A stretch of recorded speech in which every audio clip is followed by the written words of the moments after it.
Hey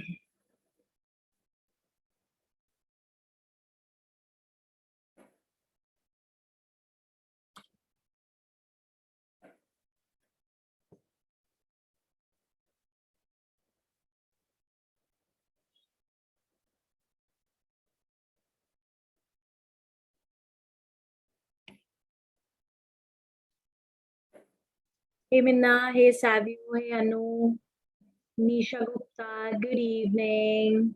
Good evening. Hey Natasha. Sorry, go on. No, I was just saying hello to Minas. Okay. Thank you for joining. Hi Roshni, hi Dipti. Hi Aparna, hi Aditya.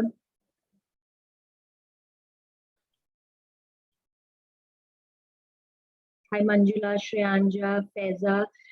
Everybody, at the end of the webinar, we would please request you guys to put on your cameras for just 1 second so we can take a picture. So if you guys would want to quickly go and put on some lipstick, please do that.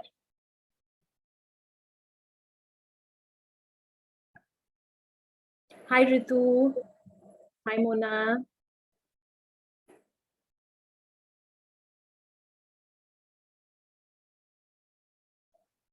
Hi Manjula, good evening. Okay, so we're just going to wait for 2 more minutes and then I think we will begin.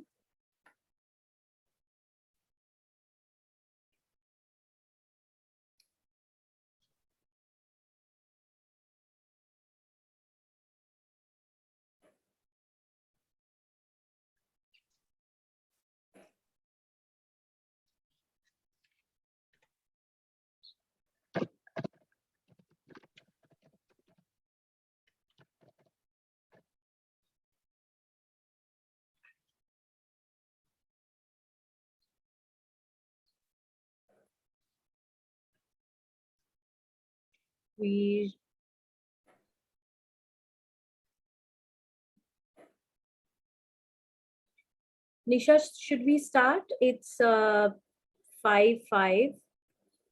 Yes, absolutely. If the people are in, why not?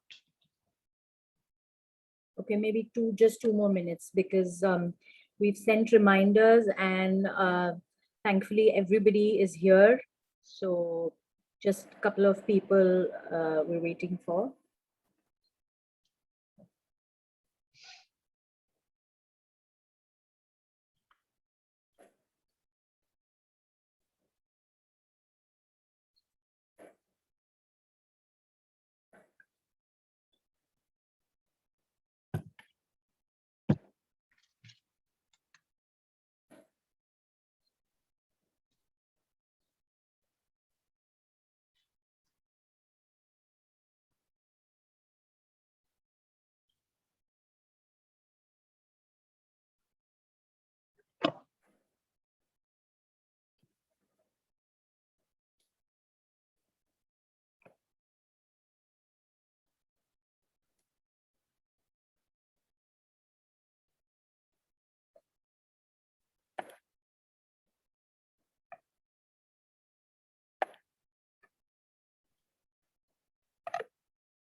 Okay, I think we should start.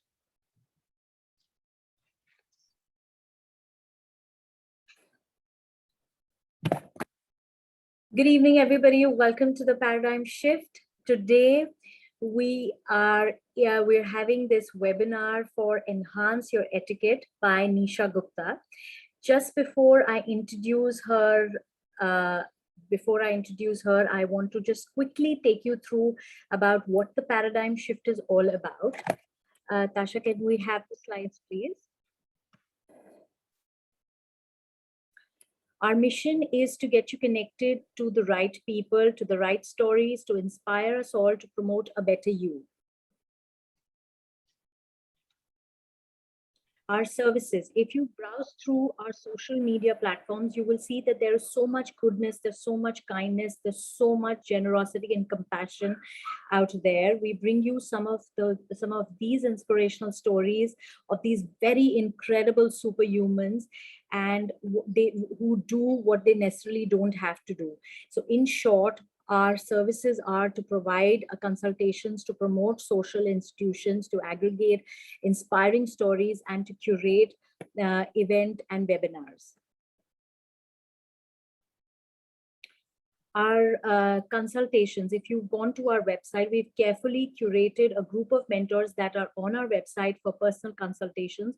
Should you need therapy or handholding or an upgrade in your health or well-being, kindly visit our website, theparadigmshift.co, for more details. Why I keep saying theparadigmshift.co? Because there are other the paradigm shifts that are bands and other things. So this sets us apart. And our mentors are accredited, licensed. They have over 15 years of coaching, and they've collectively touched 500,000 lives.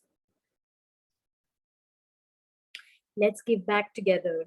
Let's share our resources. These are some of the genuine social institutions, NGOs, incredible people that we came across and put on our platform. You can directly donate to their bank accounts, which are all listed on our website.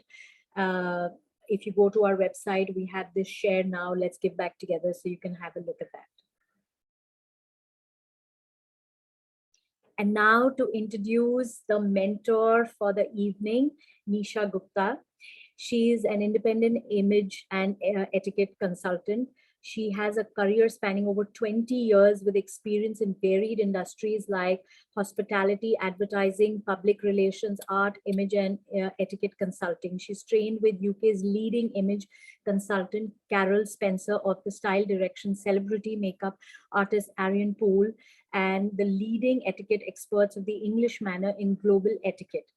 She has conducted numerous training programs for corporations, students of MBA, degree colleges, faculty members, and even Miss India.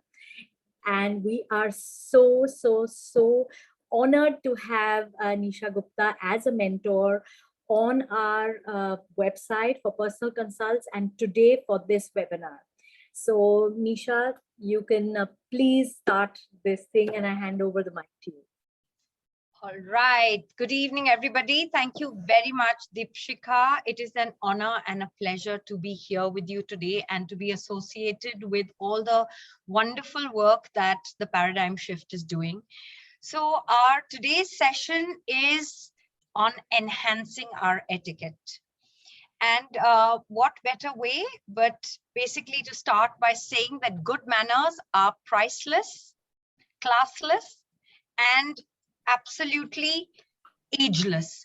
So it's a free webinar. We need to give it away freely, Deepshika. So this was a good choice, actually. And Diana Mather, when she said that good manners and etiquette is not something that's appropriated by any age. It's not just the youth, or it's not just the older people who are going to have these good manners and etiquette. It's not just somebody with snobbery and foppery who's going to have etiquette. It's not something that's ever going to get outdated. So etiquette rules may change, but they will always stay relevant and in fashion, despite the boundaries and the barriers that you cross. So welcome again. And to start with, let's just talk about what is etiquette.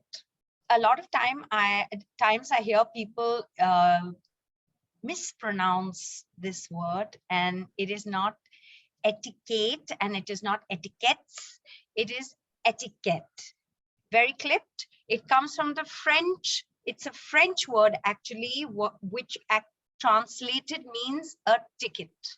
And the history to all of this is that Louis XIV, who was a French king, the king who was known for his foppery, and he was the Sun King, he moved his grand palace to Versailles, and there he created a hunting lodge into this grand palace where he entertained a whole lot of nobles and people at the court. And so there was like grand parties and all of that. So initially, because the lawns were all manicured and everything was done in a grandiose manner, they put these little tickets: keep off the grass, follow this path. So really, etiquette means a ticket, and slowly it became like a prescribed set of rules of conduct, or ways to be when at court, how to dine, how many frills would be in the shirt or the blouse of the gentleman, and how the gowns would be for the women, and how they would bow, and how they would curtsy, and how they would not show their back to the king, and how they would dance and eat. And now you may say, this is all old fashioned, and why is it even relevant today? Actually, it is even more relevant today simply because while the archaic rules of etiquette have changed, and while etiquette itself is rooted in history, its need becomes even more in a world of instant. 2-minute Maggie noodles and instant coffee and instant connects and instant hookups and breakups, and not being visible and clamoring and all of those things. So there's a saying that etiquette and good manners will open doors that the best of education won't. And so they become even more relevant simply because in today's times, one needs to understand that etiquette is not about being a snob.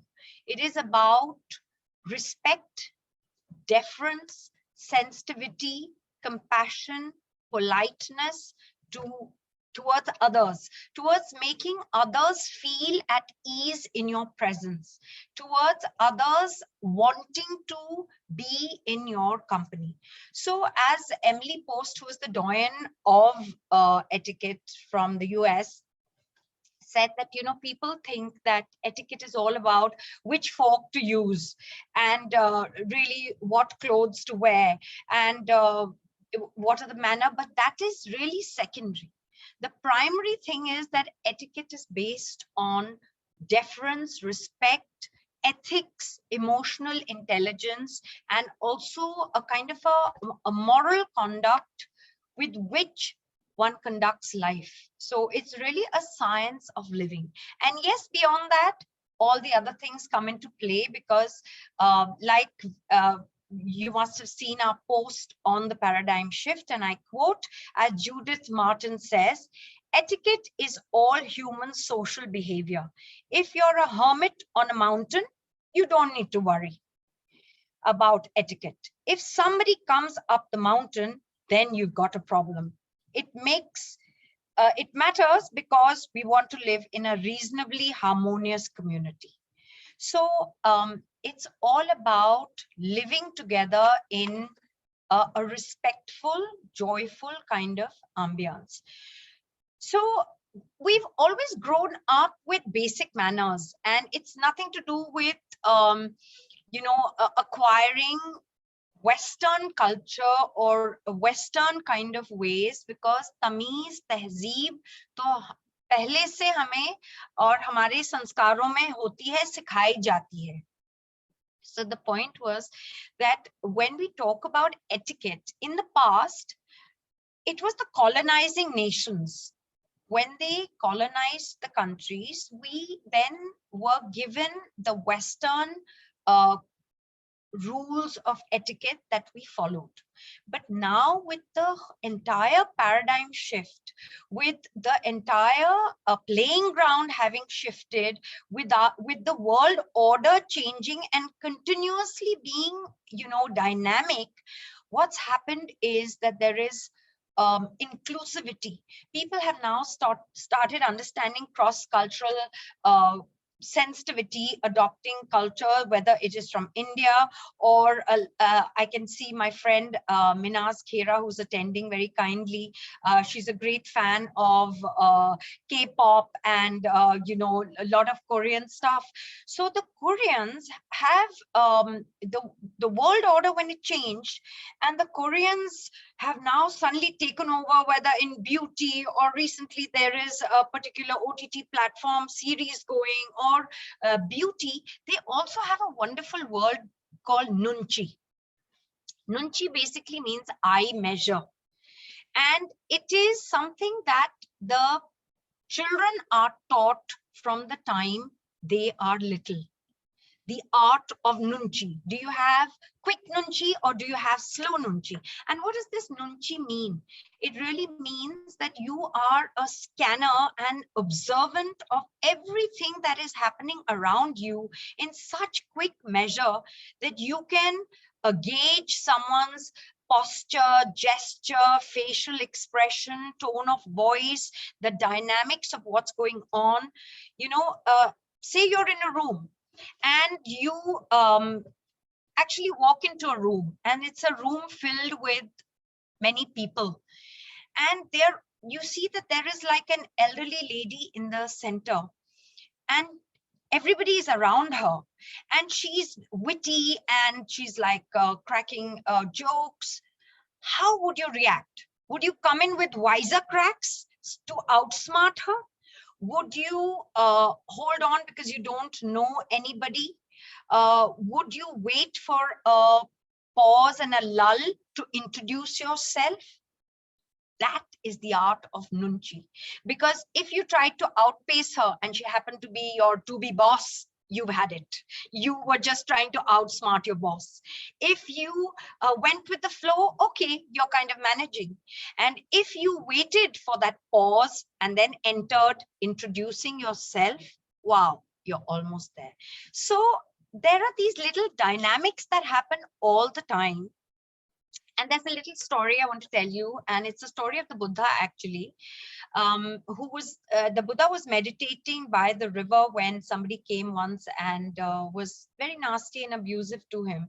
And the Buddha just said, in case you wish to say anything more, do anything more, please do it now, because if you carry back even one seed, it's going to grow larger. So he went away, this man went away, and then next morning when he came, he was very repentant. So the Buddha took him to the river and he said, don't worry, can you see this river that's flowing? The water keeps on changing, and the water that was there 5 nanoseconds earlier has changed. Likewise, the person I was yesterday is no longer here, but look at you, you've changed. So etiquette is about reading that room, reading that environment, changing yourself, pacing yourself, the ability to actually gauge and understand that you never step into the same river twice. The river has already changed. So that is the background on which etiquette rests. And it is much more deeper. And it's not that someone like you know, an etiquette coach also has got to be like very proper all the time. It is based on your role, goal, and occasion. If I'm partying with my friends and there is a room of ragers and headbangers, I'm going to do the same. But that is my occasion, and that is my role at that time. But however, if I carry that same kind of energy into my workplace, it's not going to happen. So etiquette is also knowing when to break the rules and how to break them. But you can only do that when you know the rules.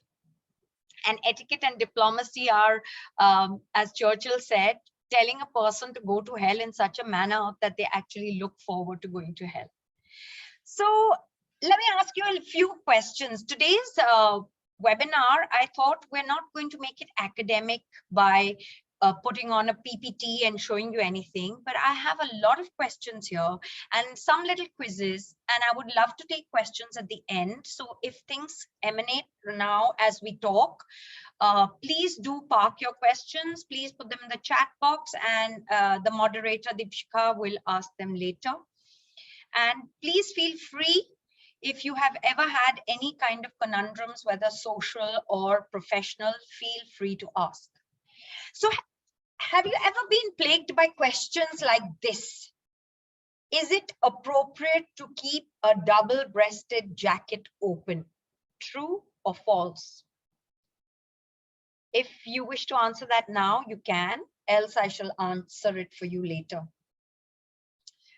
If you do not want any more wine, would you turn over your glass upside down? If you do not drink and everybody is raising a toast, would you still take the wine? Would you feel embarrassed? Can you not toast with water? Do you know the answer to that? Is it the man who must always open the door for a lady? When a client comes to your office and if there are revolving doors, do you go first and lead, or does the client go first and you follow? If you have met a stranger for the first time, is it okay to discuss politics, your health, current affairs, your spouse? Which of these do you think is all right to discuss? How soon should an email that is important be answered? 48 hours, 4 days, 1 week? Do you know what are personal spaces? Do you know what is a space by which people can feel uncomfortable, and what is the space you should be standing at or sitting at when dealing in a professional sphere? Do you know what is the best seating arrangement when you are hosting a client? Do you know what is place à table, or how you would give them the place of pride? If any of these questions and more are things that you have ever thought about, or any such situations like that are social or professional or personal, then please go ahead and put some of those questions. Some we have already got, and quite a few. So today's workshop, what I've done is I've actually taken a whole lot of questions and I have put them together and I'm going to answer them. So if you're listening on, then there's going to be lots of little nuggets that you're going to take away. All right, let me tell you a small little scenario, and perhaps somebody can answer it there or we can together solve it. Here's the scenario. Over the weekend, you find out that your spouse cannot take your child to the doctor for the annual checkup, and you've got an appointment after a very long time. If you take your child to the doctor instead of your spouse, you will have to cancel a very important lunch with a very important client. So the first thing on Monday, you tell your secretary to call and reschedule your Friday lunch. What is the faux pas? Would anybody like to put on their mic and answer that?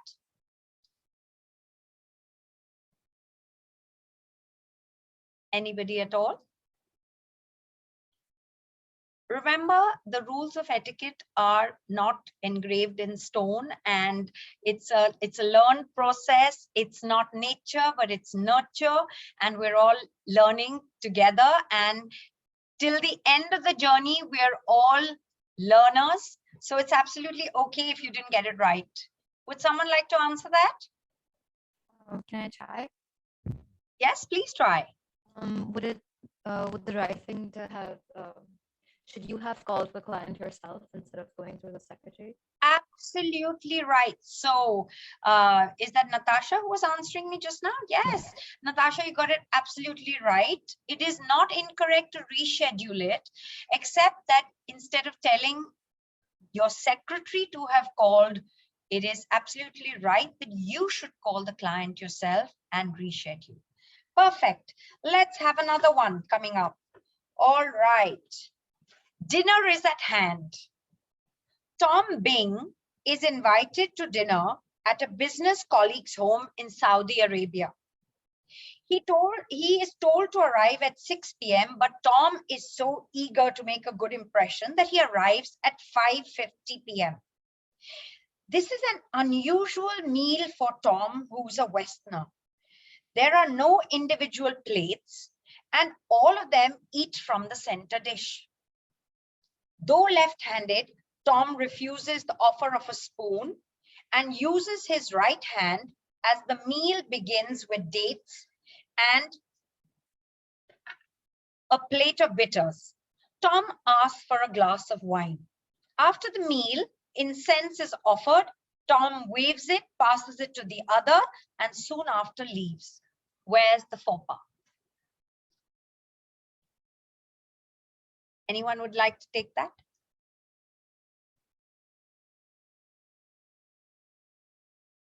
Anybody at all?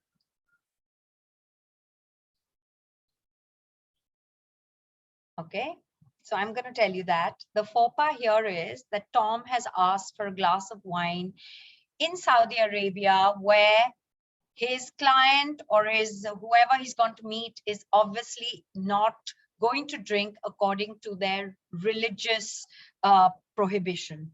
So here comes in understanding cross-cultural etiquette. When we travel on business, or when we travel for any kind of work or socializing, we've got to first do the research, know a lot more about the culture of the place, and not make that faux pas that can make or break that situation. So basically, etiquette is just a whole series of tools that we have to thrive. We can definitely break the rules. So if we tell women don't wear bright red lipstick in the office scenario, we will break that rule if we are on a stage and making a public speech, because the red lipstick in a big crowd is going to attract the eyeballs and then get the listening. But in a closed scenario of an office, is perhaps going to get the wrong kind of attention. So one must know when to break the rules. So come on, I had a whole lot of questions that came up, and I'm going to now answer them one by one. But before I move there, I'd just like to state that today is a very short time for us to understand that etiquette itself is like a huge, huge minefield. Today, we're just going to be handling the tip of the iceberg. And where can I apply this etiquette? In absolutely every aspect of life. So I believe that we have some teachers also who have joined us, which is really wonderful, because there were some questions that came up. So pretty much like we learn the building blocks of the alphabet, etiquette is applied in our appearance, in the way we are appropriately dressed for our role, goal, and occasion. There's some questions, I'm going to answer those later. In our body language, which is our non-verbal communication, our behavior, our communication, vocal, verbal, which is really like the oxygen of any kind of interaction between people or groups of people. And etiquette in different scenarios. So whether it's how to be a team player, how to have cubicle etiquette, your business etiquette, how to entertain a host, how to entertain a client, how to be a good host, how to be a good house guest, how to be a good guest otherwise, how to actually be a good co-worker, how not to be a conversational narcissist, how to work from home, Zoom etiquette. There's a whole plethora, a minefield out there that we can handle. And besides that, there is also the entire etiquette of having a growth mindset, which is the power of yet, where at every stage, I'm a curious learner, where I'm always wanting to know more about the other person. I'm not intrusive, but I am interested. So a growth mindset is also when I understand the power of yet. Do I know this? Not yet, but I will learn it. So you just add the word yet. Have you done this?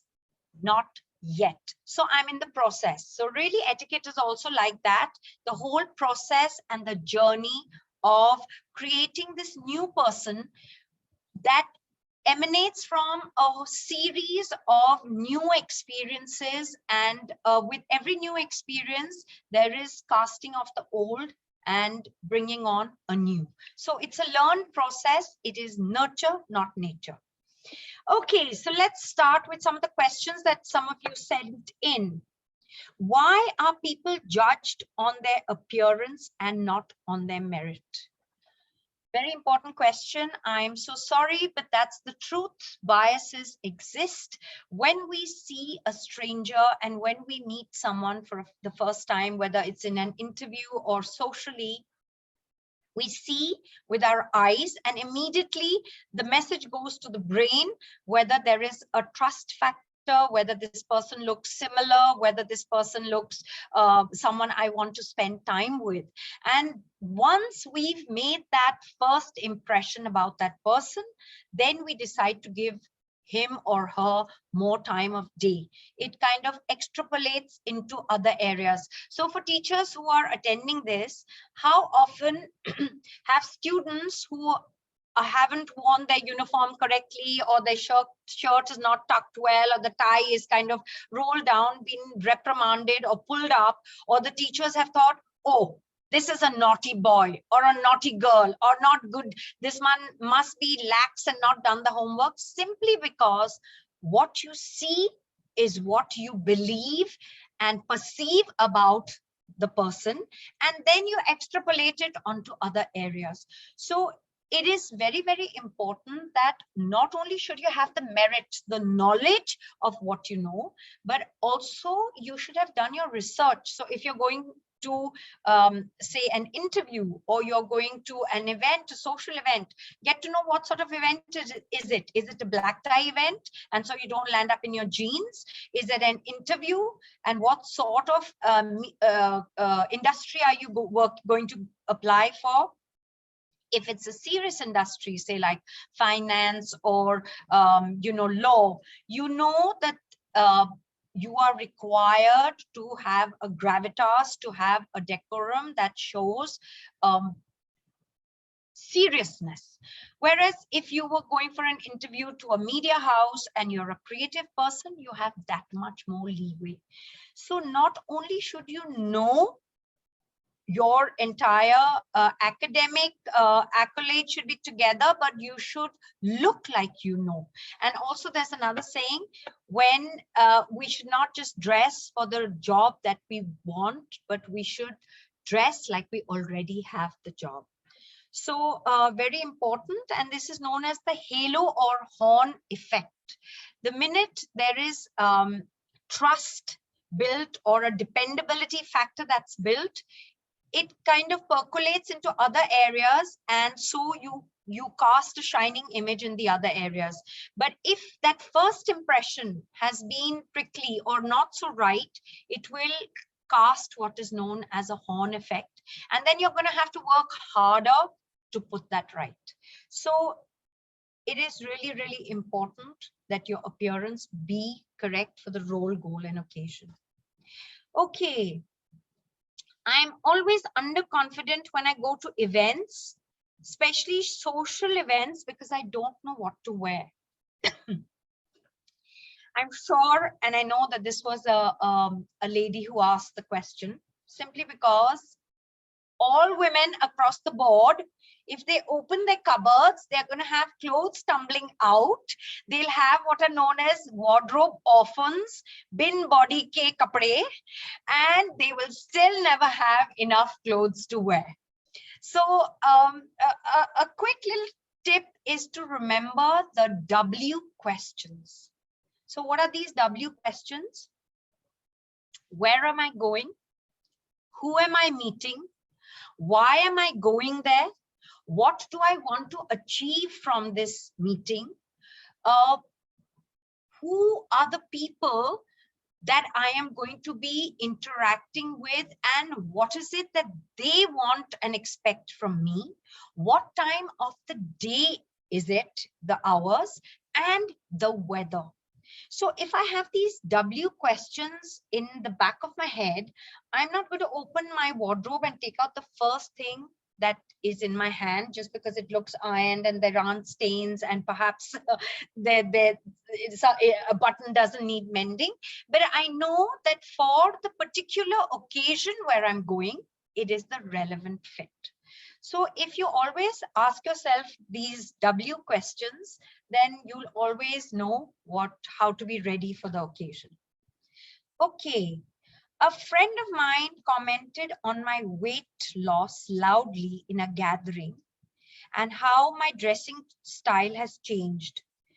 I felt in the spotlight and conscious. How should I behave?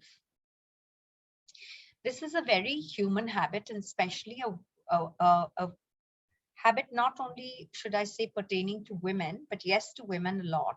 We have been so driven by media images of a perfect body and, a perfect 10 over the years. Thankfully, the dynamics of all of that is changing. Body shaming is a thing of the past and is looked down upon. And for the person who asked this question, I can completely understand how you must feel, because none of us like to squirm under the spotlight, because when this question is asked loudly, others will also turn around.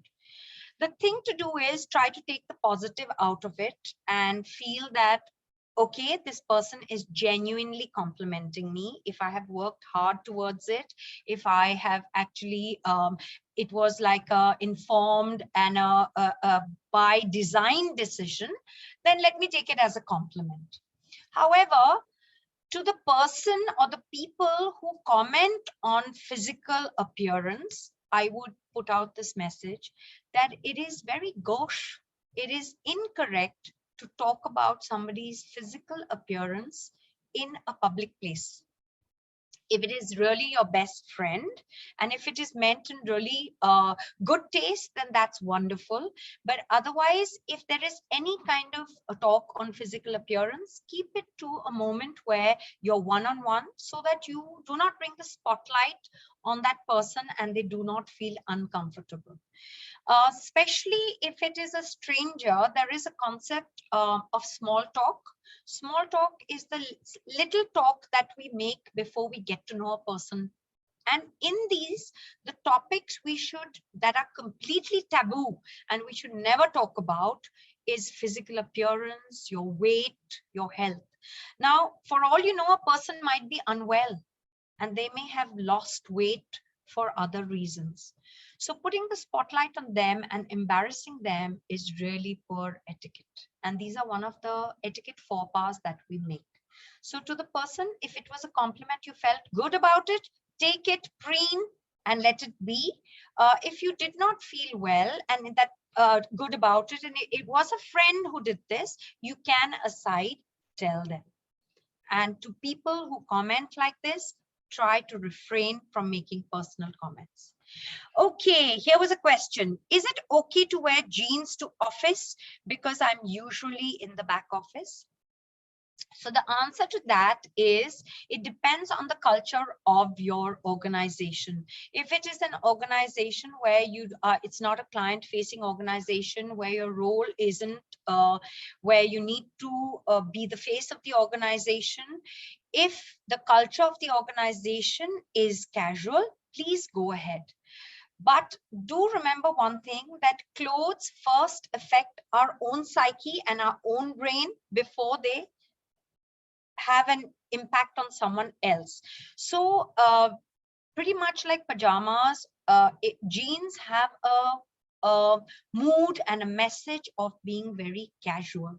So if your role needs you to be alert, and if your role sometimes needs that you may need to be in front office, there's no question, because your office is a professional space. But like I said, get to know the culture of your organization.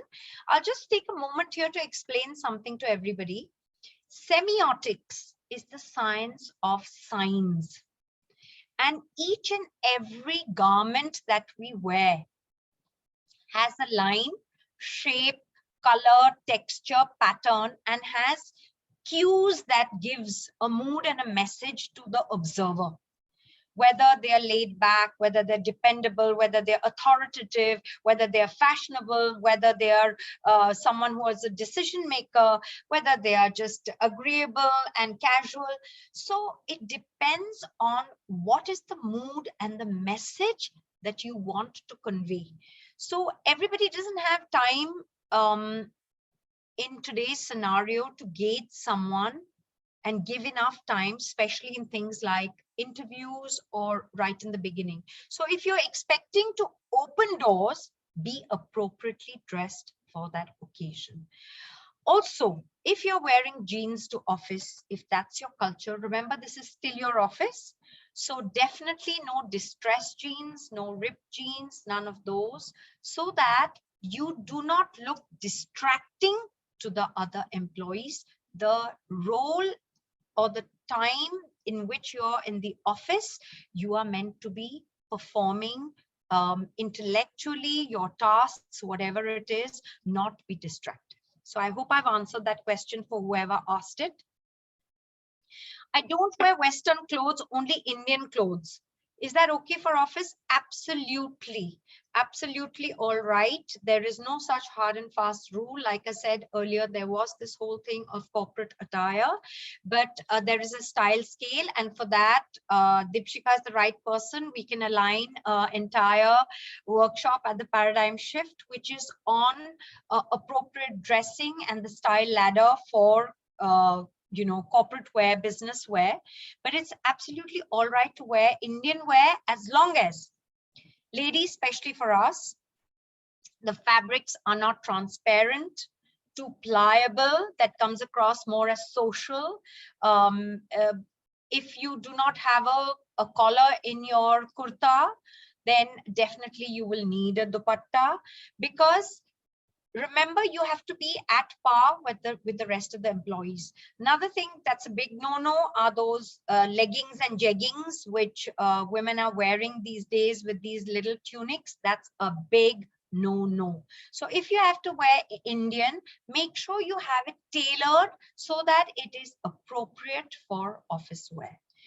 Okay, I'm a salesperson in a rural sector. Can I wear informal clothes? So the answer to that is, what are you trying to sell? Are you trying to sell finance? Are you trying to sell hardware? What kind of stuff are you trying to sell? Yes, you need to be able to make a connect with the sector you're working in. Neither look too way up in your style scale or look unapproachable, nor should you look so casual that you do not look trustworthy. Because remember, the whole thing is that equations are built on trust and dependability. The fact that if I sell you something, I am the right person to sell it to you. And not only am I the right person, what I'm going to sell to you is going to add value to your life. So remember, clothes have the oldest language before we even speak. It is the oldest language of communication. But yes, if you're absolutely in the rural sector and you think that maybe kurta pajamas will work there, gentlemen, please go ahead. Please go ahead and wear things if you're a lady salesperson, which will connect with the village woman. All right, let's move on. Do women keep sitting when introduced to a man? This is archaic etiquette rules. There was a time in social occasions where women did not get up. Now, the thing is that through generations, we've carried stuff forward without questioning why. That was because in those days, women wore all these tight corsets and very, voluminous clothes and taffeta and silk. And it was really difficult. The chairs were made of heavy iron and they could not stand up. And similarly with our Indian clothes and lehengas and saris and all of those things. rules of etiquette have changed. It is all gender neutral, especially at work now. And when someone comes up to you to be introduced, whether you're a man or a woman, young or old, the rules of etiquette are that you will always stand up. So if I can just elucidate this, there are 5 little points you should remember when someone is being introduced to you. Stand up, make eye contact, smile, state your name. And when you state your name, it's never just your first name. So I'll say, hello, I'm Nisha Gupta. And if now we're in the time of Corona, and so social distancing is like a big one, but once that is over, I'm hoping we go back to the habit of shaking hands. It has never been completely a part of our Indian culture, but we have now adopted that, and it's absolutely all right to shake hands. But in the time of Corona, if you're a little worried, lean in, nod, smile. If you're the sort who says namaste, go ahead and do it. Prince Charles is also saying namaste these days. That's fine. But stand up, you must. Make eye contact and smile, you must. All right. How do we introduce ourselves to a person with disability? Say an amputee, or where the right hand is, has a disability. So do not put your right hand out to shake. Be sensitive. Remember, it's all about sensitivity and deference to another. Wait for the person to put their hand out. If they put their left hand out to shake, you will shake with your left hand. Otherwise, simply lean in and behave and introduce yourself exactly as you would to someone without a disability. If it is a disability of sight, please do not touch. In body language, there is something called haptics, which is touch. Now, in our culture, we are, unlike in the Western culture, we're definitely closer in terms of touching and, hugging and all of those things. However, when dealing with someone who has a sight disability, please announce yourself first. Do not touch, and then make the introduction as would normally be. All right, a common faux pas that I have seen in a lot of colleges and lots of institutions and lots of corporate places where I ask people to come and introduce themselves is they come and say, myself. So I'm going to use my name, myself, Nisha Gupta. It never is myself. It's always I am or my name is. So please be aware of some of these Indianisms that do not sound right. Okay. I'm poor at remembering names. How can I improve that? Now that can happen, especially in a social circle. It can happen where you're at a party and there's loud music, or a lot of people are being introduced and you do not hear the name, or it's said very quickly. It is very important, especially in a business situation, because you need to know the name of the person you're dealing with. So the best way would be, when introducing yourself, state your name and your surname clearly and pace it well.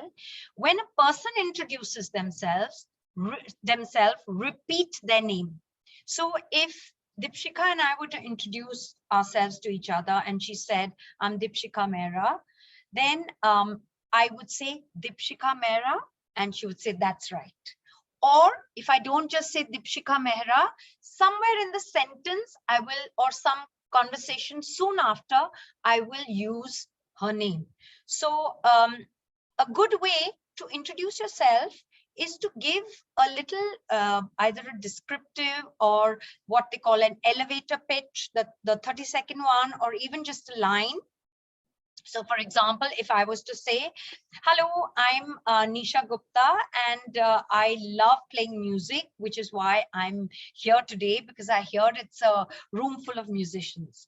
And so Dipshika introduces herself and says, well, I'm Dipshika Mehra. Nice to meet you, Nisha. What sort of music do you like? She has repeated my name. She has also remembered in conversational skills that I like music. So she has remembered my name. So if you repeat the name in the conversation soon after, it is something that you will remember. What happens if you forget someone's name? So here's a little trick. The trick is you can actually just be honest and say, I'm so sorry, I forgot your name. Now the person may say, Deepshika. You'll say, no, I didn't mean your first name, your second name. So you've but you've got to do it really smoothly so that the person doesn't feel that you've forgotten their name. Another way is, I don't believe I have your name stored and number stored. So that's your number. And I store it as, and she says, Deepshika Mehra. No, I know you're Deepshika. I didn't know your surname. So these are just little tips that I'm giving you on how to come across as a smooth operator who doesn't feel like they've made a faux pas and making the other person not heard or seen or acknowledged. But quite simply, it's okay to say, I'm so sorry, I'm getting old, or forgive me, my memory is at a loss. What is your name? All right. This was a question that came in from a couple of people actually. Can I correct my client for continuously mispronouncing my name? Or do you think he will get offended and stop giving me business? It's absolutely all right. Your name is your identity, and we all answer to our identity. It's our whole being. It's absolutely okay to correct your client. The tone of voice, the smile on your face, and the way you say it will matter. So if I was to mispronounce Minaz's name and call her Minaz, and she says, but don't call me Minaz, it's Minaz, with a frown, then I can feel offended. But if she says it's Minaz, so I'm okay with the fact that I have made a mistake. So, oh, I am so sorry, it's Minaz. While these things seem fluff, trust me, when there is interaction, especially in a time today where people are so busy and have no time, remembering someone's name, pronouncing it correctly is actually acknowledging that person. And each one of us likes to feel important. Even when you go to a restaurant and you were to read a person's name tag and, the wait staff and talk to them by the name, everybody likes to feel acknowledged. That brings me to another question. On which side should you be wearing your name tag, your left or your right? So, training a lot of people, I've seen that because it's easier for us to use our right hand to put our name tag on, we put it on the left. But the correct way is to put it on your right side, because when we shake hands with our right hand and our eyes go towards the other person's right hand where their name tag is. So that is the correct etiquette. All right. Okay, this one happens to most of us, and Mia Kalpa happens to me too. I have to reassess it all the time. I find that I get easily misunderstood. How can I communicate better? So, there's a saying that 98% of the time, it's not what you say, but how you say it that makes a difference. And 98% of the time, most of the conflicts are because of tone of voice. So it's a known thing that when we are communicating, 38% of the cues that we are giving people on how we are is based on tone of voice, and 7% is on the words. So here's a little tip. We communicate non-verbally, verbally, and vocally. So here's a little tip. It's called soften. S-O-F-T-E-N, soften. So you smile. You have an open body language. You lean in forward when talking to someone, which shows interest in that conversation. You watch your tone of voice. You make eye contact. and you nod in affirmation. These are called strokes in psychology or the art of communication. It's called strokes, or even by sound. Acha, really? Oh, I see. Okay. So soften is something one needs to look at, because if you're being misunderstood, the person who sent this question, that happens to a lot of us, it's possibly check, have you not understood the situation? Are you not comprehending the message the other person is giving? Is your tone of voice not right? Are you not looking at the person and really doing something else and not giving them time? Are you not completely, is your body not aligned so that person is feeling unheard? Is it that you haven't given them attentive listening? So to whoever has written this question, if you are misunderstood, please try and focus on these areas. Try and observe yourself. So Nunchi is not something we apply on others only, it's also on ourselves. Here's another question. In a group discussion, very important, should I be the loudest one and the most heard? You know, this was an old technique where we were taught when you're going for your professional colleges and group discussions and MBA schools, you must be the loudest. You must have your point across. No longer is it valid. Yes, you must have your point across, but if you're simply shouting and, you know, being loud, that does not mean you're being relevant. So if you find that in that crowd, and this is for any of the students who've joined us or any of the teachers who are here today as you tutor your students, you can tell them that if you find that there is a lot of shouting and a whole melee happening, let the people die down. Actually put up your hand and say, I have a point to make. And make sure that your point is relevant, not just adding to the din. And please, there's something that is most important in communication skills, is that it's not only about talking, but about active listening. So half the time we listen to respond, not to understand. We listen not to comprehend. And our biggest issues are we do not comprehend. So the communication cycle itself gets broken. So very important. If you want to be relevant, if you want your point to be hard hitting, ensure that you've understood and come in at a point with a relevant tactical kind of either a point that you're making or some issue. All right. Here's a good one. In our office, we have brainstorming sessions, and I feel every time I try to speak, there are teammates who interrupt and take away my chance to speak. It not only happens in office. Recently, a friend of mine who was visiting me, she said that she felt that in a group of friends, she always gets cut short. Every time she has something to say, someone else hijacks the conversation. So there are such people that they are known as conversational hijackers or conversational narcissists. They just feel that they have so much more to say than someone else. So two things: don't always take everything personally.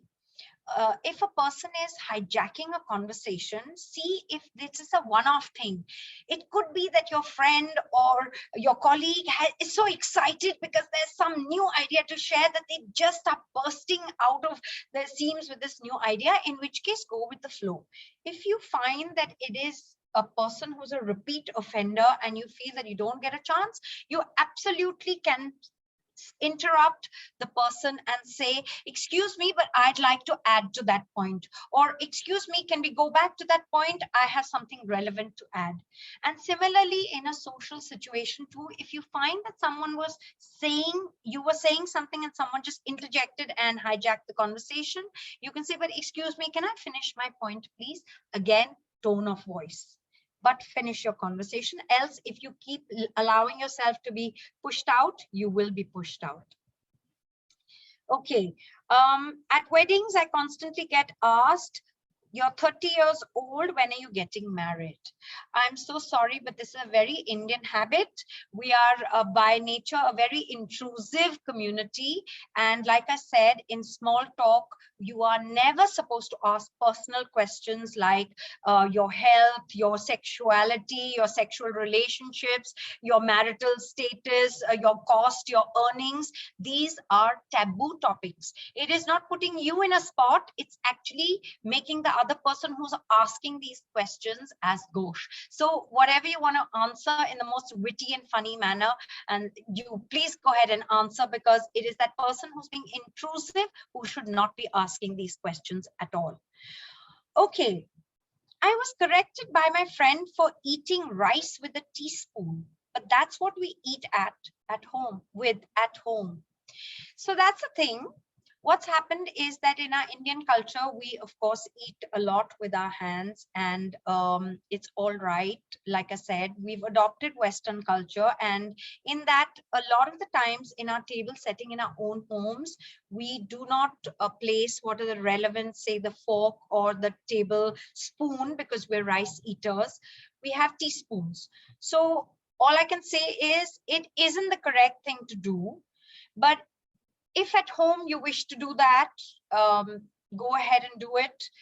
When you are outside, it would be nice for you to join our dining etiquette session. What say, Dipshika? Maybe we curate one very soon so that you know what are the implements to be used for what courses. And, you know, these things might come across as fluff, but there's a quick little story when President Coolidge, the 32nd president of United States of America, he was from Vermont, and he invited his friends over. They were all really worried.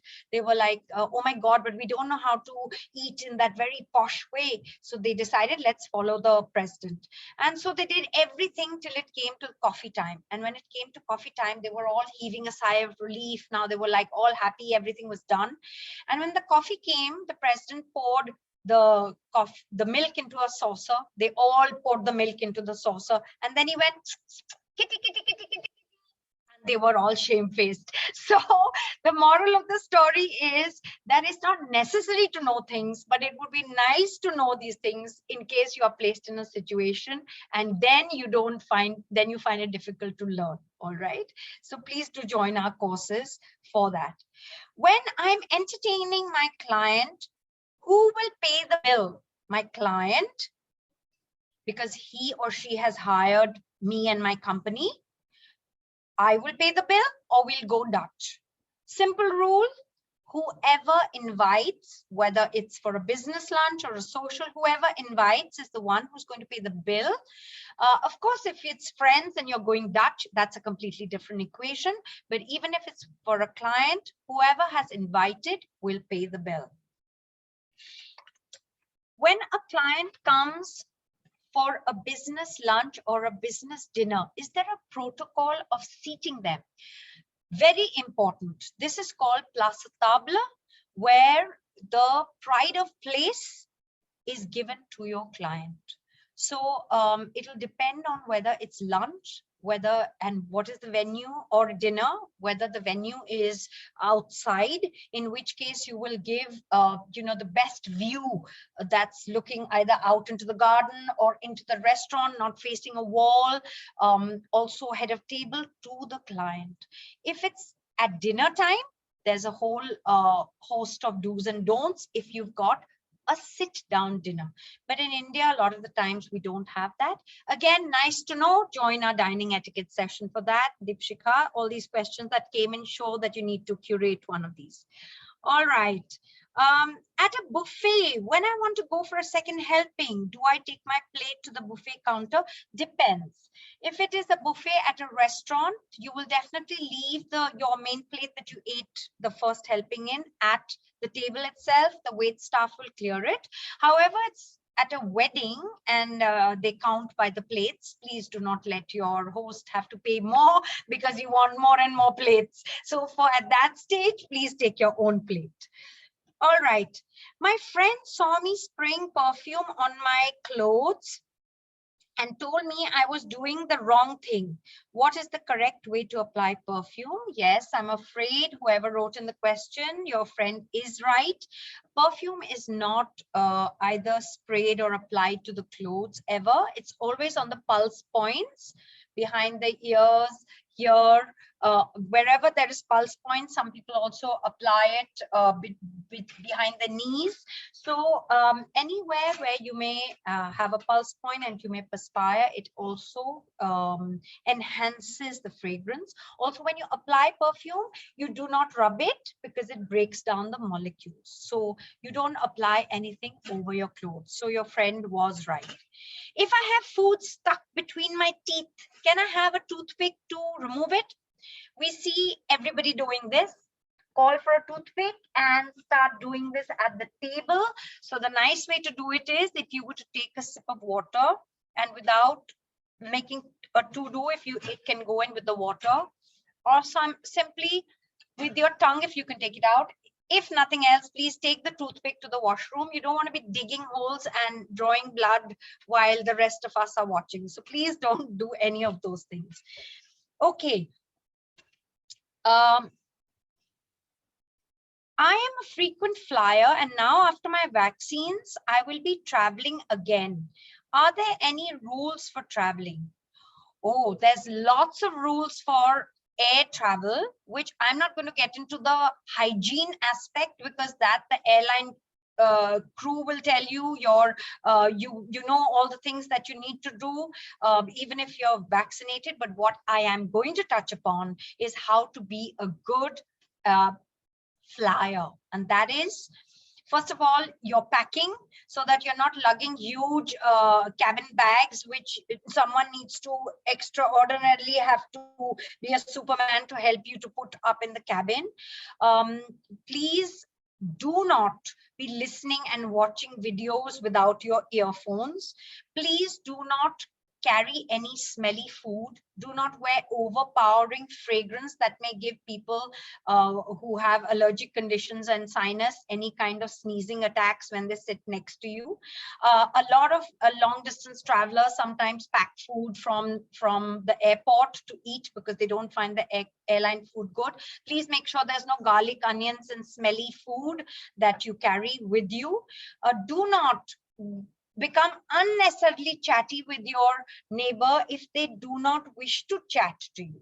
Please make polite conversation, but if you find that they do not wish to chat to you, please do not. There is this armrest debate, which I must touch upon. The center seat gets both armrests because the person in the center is squashed up. So the center seat is getting both the armrests to put the elbows, because the side seats, the window seat or the aisle seat, have more space and they have the side rest to rest to. So this is really important. Being very polite to cabin crew is extremely important. Knowing when to push your seat back so that the other person's tray table is not open. And even if it is not open, please reach back and say, I will be just putting my seat at the back. Very important. Most important is personal spaces. Please do not wear smelly toe jammy shoes and socks, so that in long haul flights, when you take off your shoes, there is a stink up. So there's a plethora of this, but we're just navigating this very quickly. All right. I don't like it when friends of mine post pictures of me online and make my life public. Perfectly all right. Do not like it. I myself post a lot of things on social media, but if it is where my friends are concerned, I must make sure that they look, if each one of us likes to put our best self forward in the public domain. So if I want to put my best self forward, then I must ensure that I represent my friends or whoever's in that picture in the best manner too, else it would be selfish. Secondly, what if they haven't told people that they are going to be at that venue or something? You're putting them out in a poor light. Also, be careful of what you put out, because even if you delete it somewhere in cyberspace, that is remains. This is your digital footprint. So employers are quickly looking on social media profiles to check on you and your employability, dependability, trustworthiness, and being the face of the organization. Okay. Some tips on email writing very quickly. We're seeming to run out of time. I'm just going to tell you that never write when you are angry, upset, or emotional. Things that you have written in black and white cannot be retrieved. Never write in all caps, because all caps is like shouting. Put the name, the address, email address of who you're sending to at the end, so that you have checked your grammatical mistakes or made the attachments, checked for any viruses, all of that before you actually send out the mail. All right. Yes.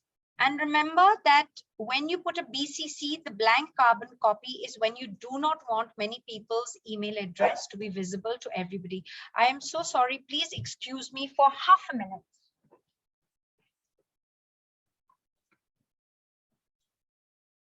Hey everybody, there were some people that were not present when we had our PPT on. So while Nisha Gupta has rushed and she's back, but just want to tell you that all of you must have gone to our theparadigmshift.co page for the events for signing in. So you can go there and look at all. You can find Nisha Gupta there for personal consults, and you can find our other mentors also there. So yes, back to Nisha. All right, so I'm just going to take a couple of questions more. Here's a little quiz for everyone again. If you are traveling out of the country and you need to carry a gift for your host, in which country is it not, it's thought of as a bad omen to gift a desk clock? Does anybody know? Okay, I'll give you actually multiple choice. In which country is it a bad omen to give a desk clock? Saudi Arabia, France, UK, or China? Anybody? Does anybody want to take this? Okay, so I'm going to answer them myself. China, simply because, like I said, it is a bad omen. A bottle of scotch in France, UK, Saudi Arabia, or China? Very easy, because I already said this. Saudi Arabia, it would be against their religious sentiments to gift your host a bottle of scotch. Although if people are drinking, they might do so, but you going on work and gifting it openly on behalf of the organization or yourself would not be right. White lilies.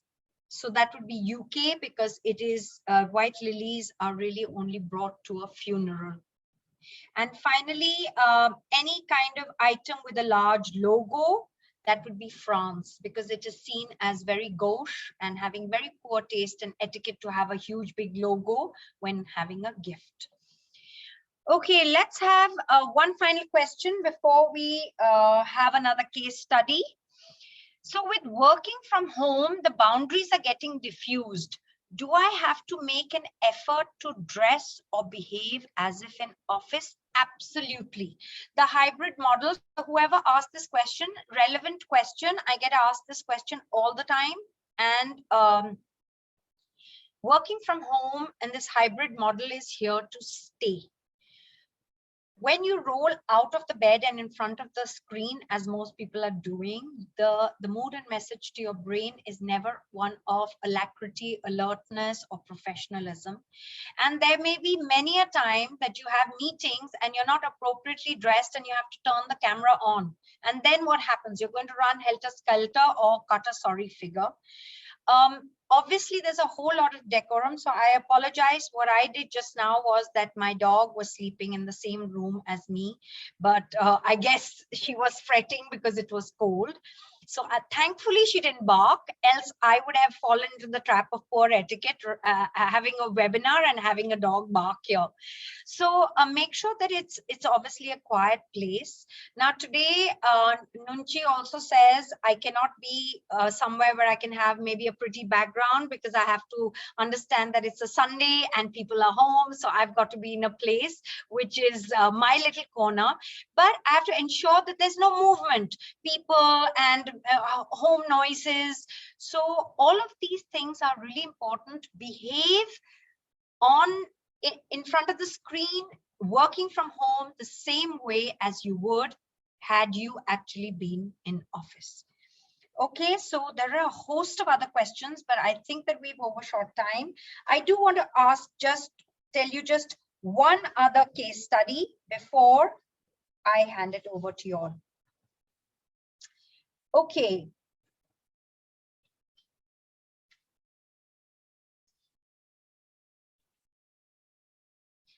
A good time was had by all. You and your husband attend a holiday party given by your female boss, Pat Smith, and her husband, Nick Jones.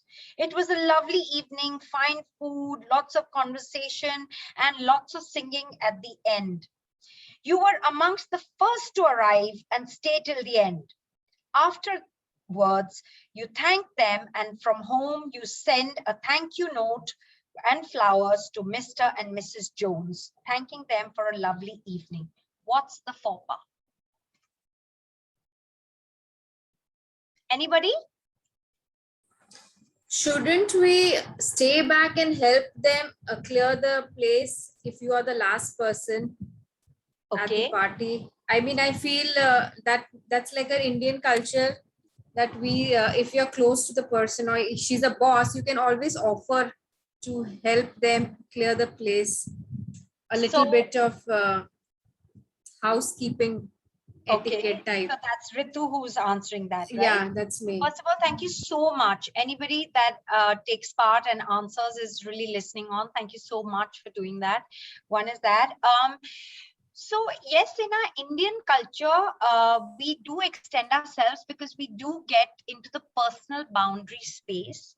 Right. But again, that depends on your equation with your boss. One, not out of any kind of, shall I say, obsequiousness or feeling obliged, but more so because हमारे culture और तमीज तहजीब में कहा गया है कि it's nice to offer help. That's right. However, in Western culture, you wouldn't do that because, and maybe I'm thinking, even though in my own home, say if I had like a work person come in, I perhaps may not want somebody into my kitchen space because I'm not sure whether I want them intruding into how it is. Correct. So no, but that was not the faux pas. Good point. Simply because Ritu, in our culture, we like to be polite and offer that help. Just offer it, but don't be aggressive. But what is the faux pas here?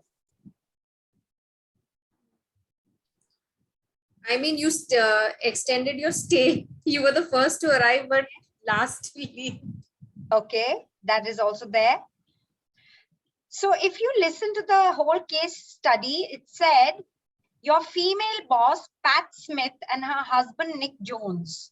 And then you sent a thank you, Mr. and Mrs. Jones. Okay, right. And here is so important, especially in our Indian culture, where now women are getting the same parity.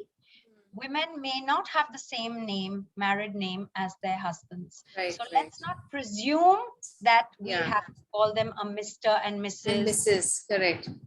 Salutations should be carefully written and like notified.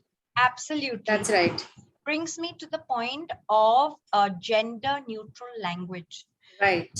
with this whole thing of people being appropriate with gender neutral language and pronouns, and being careful, today large organizations are being pulled up if they use words like chairman rather than chairperson. And Yes. in fact, there was this article that Cricketing. said you cannot even say a woman is giving birth, it's a birthing person. Now that's a bit much. Oh, I'm still okay. holding for that. No, no, I believe, I think today's news said something about cricket also. Now they're going to say batter instead of batsman, because now Correct. the women are also into this That's same right. sport. So they're And going so, to use it as a batter. That's a gender absolutely. neutral reference to that. Absolutely. So Absolutely. now, In fact, it's so amazing that today we have this etiquette session. And if you see, there are two articles today that have come out. One is on the handshake and whether it is appropriate to put your hand out in the new times, and who should and who shouldn't. And there's another one on dress codes, even for airlines. yes, Where that private Netherlands dressing. ladies, Netherlands air hostess have changed. They have introduced a comfortable, loose-fitting suit, pants, with And t-shirts. No, which I and don't think kets, yes. I don't think that's the greatest, but Friday dressing. So it brings me to the point Oh, that it's an okay. American concept of Friday. Right. Thank God it's Friday dressing, where, Yes. the weekend is coming up, so you can be more casual. Casual. But I think that somewhere we are not clear what casual denotes. Casual does Right. not denote shorts and kids or distressed jeans still, because it is still your office. Right. Decorum is still important in terms of being appropriate. Yeah, may not be stuffy. And also in our country, I suppose weather dictates such a lot Right. of the dressing. That's That right. people don't really adhere to it. The only reason why it's very important also is that when we are traveling, sometimes we cut a very sorry figure because we are not sure what dress codes mean. So here again, Shiku, we need to do one session on the style scale and dress codes and moods and messages. Maybe we can align that very soon. So with that, I think I have a whole lot of stuff, but we've done a lot already. If there are any questions, if anybody else would like to ask, I can address those before I sum up my session. So, sorry, what I'm going to do is while people are, thinking of questions, or you can unmute yourself and ask a question, I'm just going to launch the poll, so that because there are some people who leave before the webinar ends. So I'm just going to launch it right now. So Nisha, is that before okay? you launch that, I Yeah. just like to then sum up what I was saying. Okay. Is simply that, in a very crowded marketplace that is today, all of us are associated with or wanting to buy into brands, because every brand, whether it's our toothpaste or our soap or our bag or our shoe or our, shoe polish, holds a brand promise or a value. So let us understand that with each and everything that we do, whether it's, how we behave and our words and our actions, we're actually creating habits. And with these habits, we're actually creating votes towards creating our own brand. And people do not do business with organizations. They interact and do business and have associations with other people. So what does your brand stand for? Are you the kind of person people want to associate with? Are you the kind of person who people will invite? Are you the kind of person who will be trustworthy? Are you the kind of person who can be the face of your organization? All these things are questions I'd like to leave everyone with, because at every single stage, we are creating, depending on what the stimulus of the environment is, we are creating a new version of ourselves, a new dynamic version, which we keep on then molding our skin, so to say, like a snake, and remain current and relevant and dynamic, so that we are successful. So what does your brand stand for? Is your etiquette on point, or is there more to learn? So with that, I'm just going to leave you with those questions. If there are any from your side, I'd like to hear them. And Shiku, you can please go ahead with the poll. Good evening. May I? Yeah, Yes. sure. Yeah, good evening to all. Miss Nisha, the entire session was wonderful. And I have a small question. I am a teacher professionally in a college. And basically, I am very friendly, even with the non-teaching staff. And many of my colleagues, they say that you should not be that friendly, but they being non-teaching staff, should I look them down? Or even if I ask them, how is your family? And hope everything is fine. I do ask these certain personal questions to them. Is it correct on my part as a teacher, or are there some etiquettes of a teacher or a boundary of asking these questions and all? So thank you so much, first of all, for asking this question. Thank you for the appreciation about the session. Sorry, your name again, because it didn't reflect here. Rushali. Yeah, it is Vrishali Datar. Vrushali, may I call you Vrushali? Sure. Yes. So Vrushali, thank you for asking this question. First of all, I'd like to tell you that it is today, the greatest asset that any organization, any institution, any functioning organization can have is not their financial capital or their just the intellectual capital. It's the social capital. And when I say social capital, it is the people and people's ability to network with people. And when I say network, it's not only about using other people for their benefit, but being a people's person. And if you have those kind of skills where you are able to make friends and you are able to make, keep interpersonal skills alive beyond just your inner circle of teaching staff, then I think it's absolutely wonderful, because this is one of the critical skills, is to be able to develop good interpersonal equations. As far as being a little shaky as to the kind of questions you ask those people, well, if they are very personal questions, like I mentioned earlier, perhaps you can stay away from them. But if you're asking them how they're doing, how their family is doing, are they happy, are they not, then I think that you're already taking on the unspoken mantle of being a leader. And leadership is not a position or a title.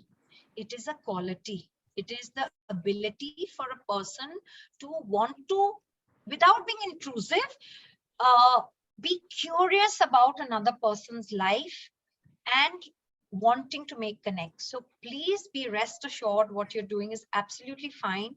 And another thing is that most of us want to put others into the mold that we are. Please be original.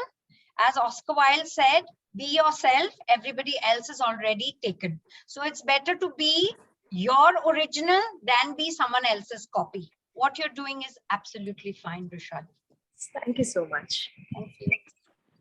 So I think about 11 people have answered the polls. Everybody, please kindly look at the polls and answer them, because that will give us a great feedback on what other topics that we can bring for you. Nisha, very quickly, if it's not, not asking for too much, you were mentioning Zoom etiquettes. This is something that we should all this. So can we drink our herbal tea? Can we eat something? Can we sip water? Very quickly, if you can sum it up. Yes. So first of all, I'd like to correct a few people. Again, please let's remember, because I would not have done my job if we go away and people still call it etiquettes, and it is etiquette. And so that is one point. Also, when addressing someone, it's always it's something that I noticed. So it's always the honorific and the surname. So I am Nisha Gupta, so I'll be Miss Gupta, not Miss Nisha. Okay. your question, Deepshika, is Zoom etiquette. So how would you behave in office? It's perfectly all right to have a glass of water. Please do not multitask. If you're in a webinar or in a meeting, keep your drinking your herbal teas, coffees, eating, snacks, breakfast, lunch, dinner, or any other things you need, your grooming and everything else outside of the screen, or keep your camera off. Yes, you can definitely have a glass of water next to you because you might find that your throat is parched or you need to, and then you just excuse yourself and have that glass of water. But please do not. A lot of people, what they're doing is, because if the virtual world is making people so disconnected, that a lot of companies, what they're doing is they have coffee hour or they have a tea hour where everybody puts on the camera and everybody has like their coffee. So this whole feeling of this one simulated connect, that okay, the experience is kind of similar jahan pe bhi ho, but at least we're all having coffee. That's a different time. But no, cannot have your, I mean, I would not advise it. I see it with the young people all the time, and I just think that is disrespectful. Would you do that in front of your bosses if you were in a boardroom, or would you be doing that with your colleagues? Not at all. Camera on or off, very important question, simply because if your bandwidth does not support it, you'll have to keep your camera off. If it is a small meeting room, forum, and it is an interactive session, then I would like to make eye contact. How can you be talking to just a name and a blank screen? It is rude. Very relevant question. But a lot of the times, in presentations and all, we are already told, put your camera off, simply because the bandwidth won't take it. Otherwise, please keep your camera on. It is so distant to be talking to a blank screen or staring at myself. Thank you so much also, Minas, for that, and Ritu for putting on your camera. I didn't insist on it simply because I didn't know whether the bandwidth would take it, but I don't think we have that many people. We can put our cameras on. And you will also make the instant connect. Please understand also, when we are presenting and when we are speaking, the main thing in any communication process is eye contact, is facial expression, is that nod, is that gesture. If I don't have any of it, I don't know any feedback. Are you bored? Have you turned off your camera and gone to cook your rajma? Or are you just there and clocking in things? I'm thinking my son always does that with his attendance for college, because he seems to be outside and he's not attending. So I'm thinking to myself, how disrespectful to the person who is actually presenting, because they don't know what's going on. So thank you, Minas, for that question. Anybody else? Yes, you guys want to ask anything? So I am sorry, Nisha, for my faux pas, and I have finished. That's all right. I have finished my herbal tea. So before, I think there are 2 or 3 people who've not taken the poll. Please, please do that so that we get your feedback.